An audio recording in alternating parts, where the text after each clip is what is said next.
Hi guys, it is Jess. Welcome back to my channel. Thank you so much for being here today. And in this video, I am going to be talking about the books that I DNF'd in 2021. So for those of you who don't know what DNF stands for, it stands for Did Not Finish. So these are all of the books that I didn't finish in 2021 for various reasons, but mostly because I just didn't get on with them very well. In my 2021 wrap-up video, when I was talking about everything that I had read in general, I said that I had DNF'd 14 books, but I have no idea where I got that number from, because I've gone through the list that I made several times of my DNFs and I can only count 8. So I don't know where I got 14 from.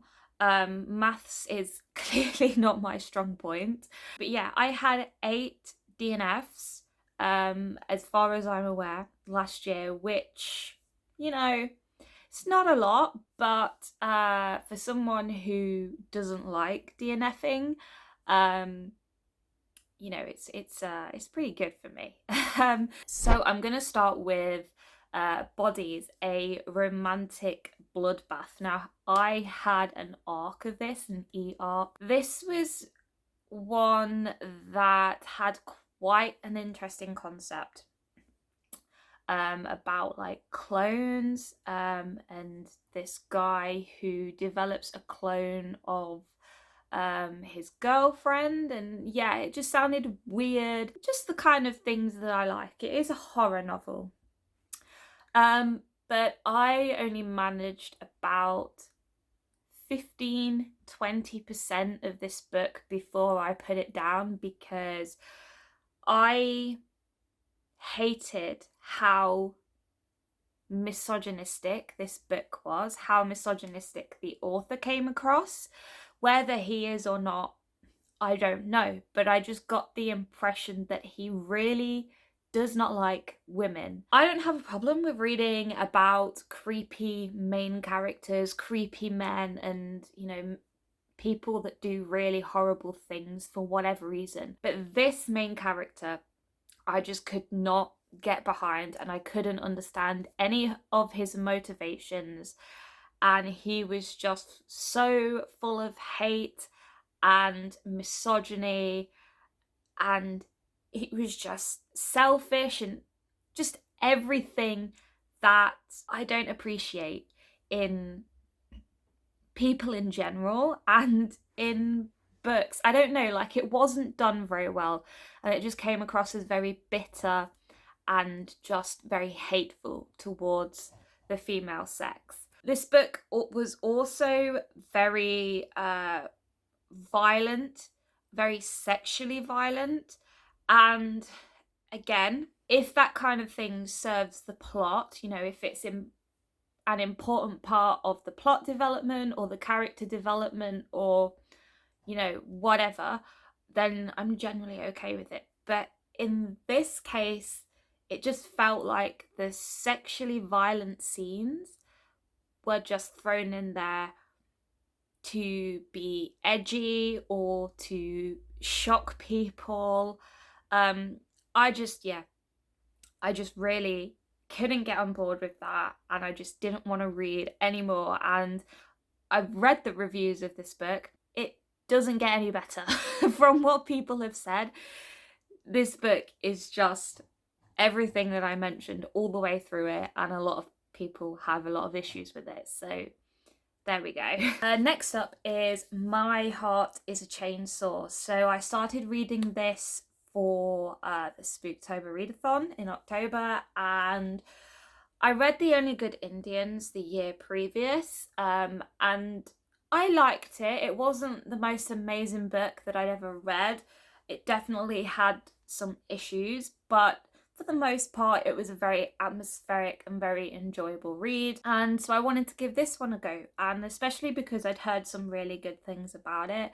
It's kind of based off, you know, a lot of slasher horrors, and it does pay homage to a lot of horror films and things that people will recognize when they see the references.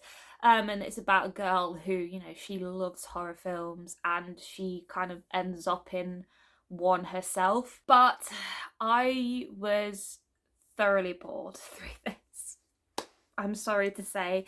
I got about 30% of the way through and nothing was happening. The horror movie references were actually starting to grate on me a little bit. Like, it's fine every now and then, you know, but like every page there was references and stuff, and it really got to me. Yeah, I was just bored by this book, and I found the dialogue to be really bland, and just there was like no atmosphere at all.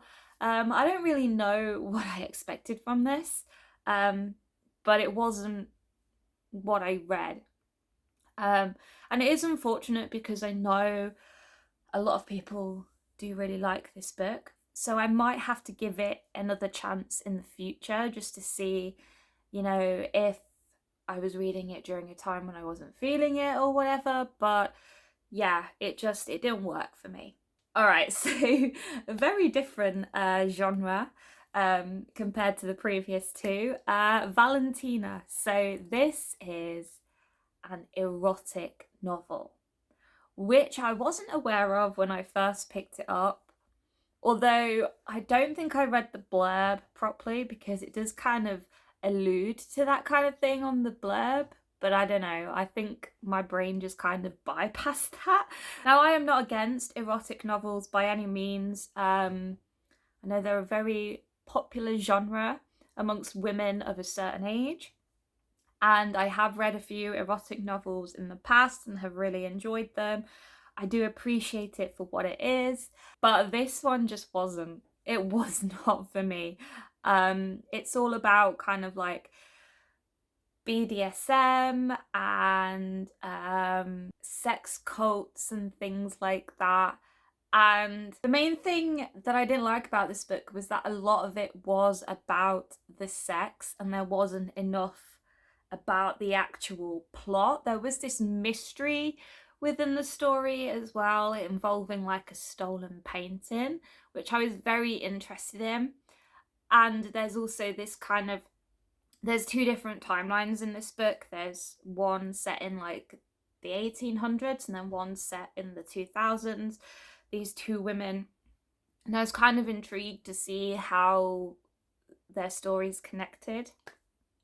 I figure they're a relation to each other, but I don't know because I never finished it. But a lot of it was just focused on the sexual stuff and not enough on the plot and these threads that the author was bringing into the story. I don't know, I really wasn't feeling this. I do like the message that it sends about femininity and women being able to explore their bodies in any way they choose, having the freedom to do what they want and, you know, liberate themselves and all of that. I love that message, but I don't know, yeah, I just wasn't feeling this one. All right, so next up is a book that I don't really remember much about, and that is The Newlyweds.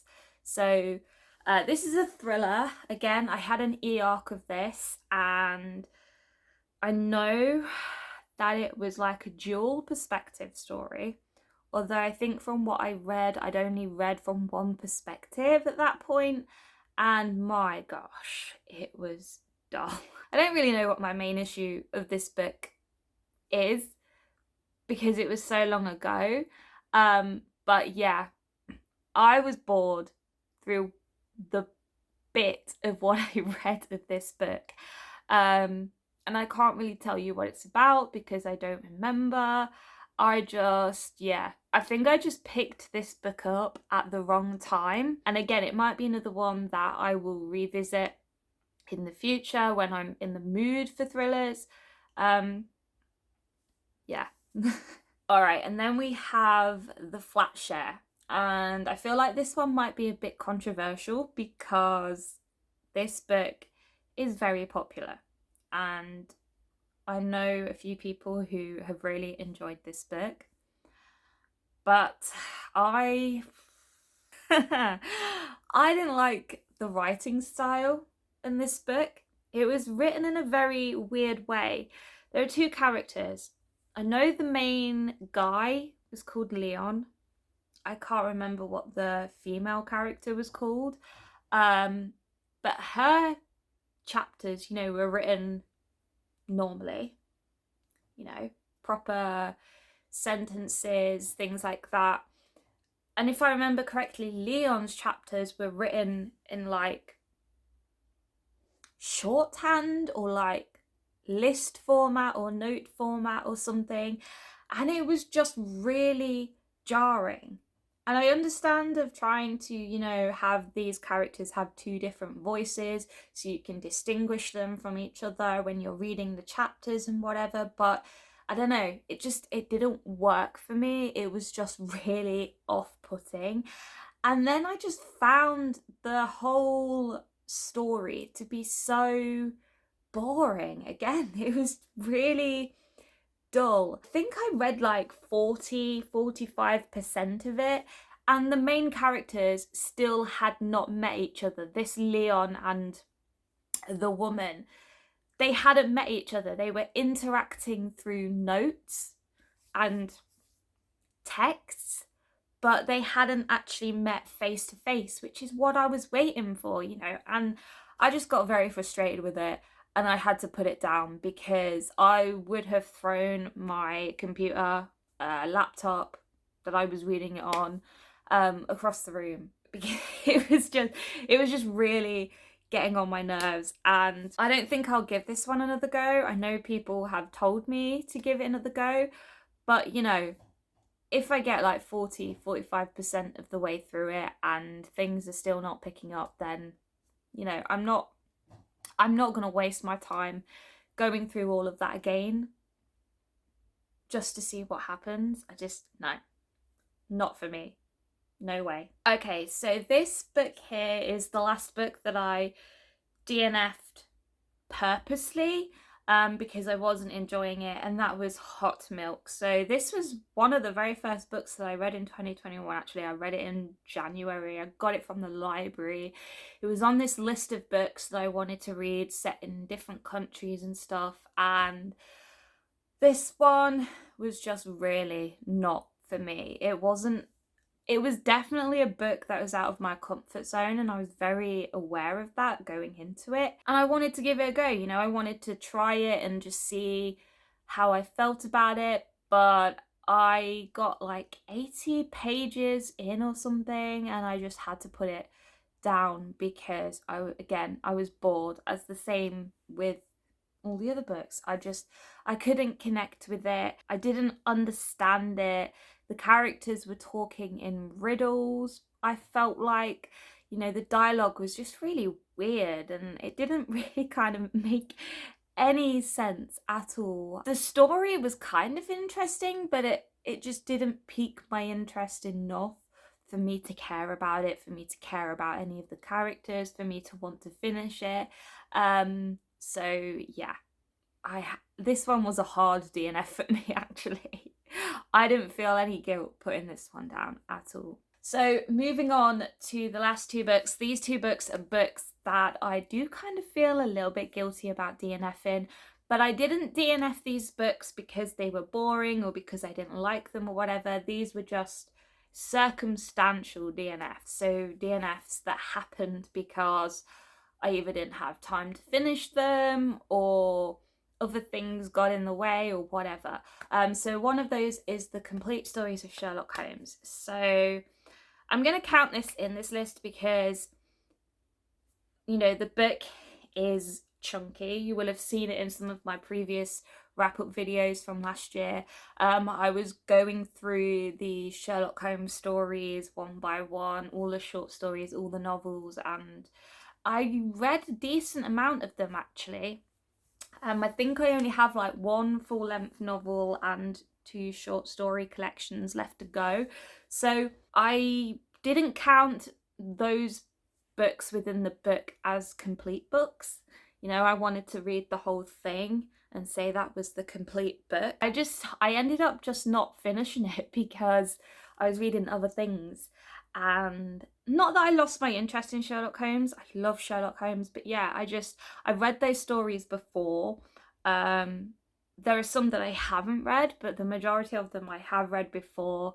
So yeah, I just wanted to read other things. And then the last one that I DNF'd is The Storyteller, Tales of Life and Music. This is Dave Grohl's autobiography. Came out towards the end of last year. I have it on Audible. I actually only have an hour of this book left. And again, I didn't DNF it because I didn't like it. I was loving it. I don't want to say I forgot about it, but I was just interested in reading other things, and audiobooks in particular take me ages to get through because I never prioritize time to listen to audiobooks, and I feel like I should. There are definitely a lot of times when I can get away with listening to audiobooks, and I want to do more of that this year. This is definitely one of the books that I will be going back to finish. I'll probably start it again and just listen to it when I'm gaming or cleaning or, you know, doing whatever. I do want to prioritize it a bit more, because it was a really good book and I love Dave Grohl. I just never ended up finishing it before the end of last year, which is really annoying. But, you know, we're going to do it this year. We're going to finish it. All right, guys. So those are the books that I DNF'd in 2021. I think that's all of them. I can't remember if there are a few more or not. I'm sure there are. I don't know. But let me know in the comments down below if you've read any of the books that I've talked about in today's video and what you thought of them, whether, like me, you DNF'd them as well, or whether you read them and actually really liked them. See if you can try and persuade me to pick them up again, give them a second chance. Who knows, I might like them the second time round. I don't know, but yeah, I'm gonna wrap this video up here. Thanks so much for watching, guys.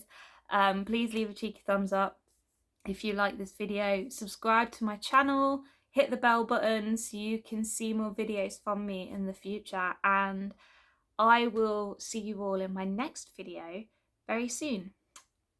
Bye, guys.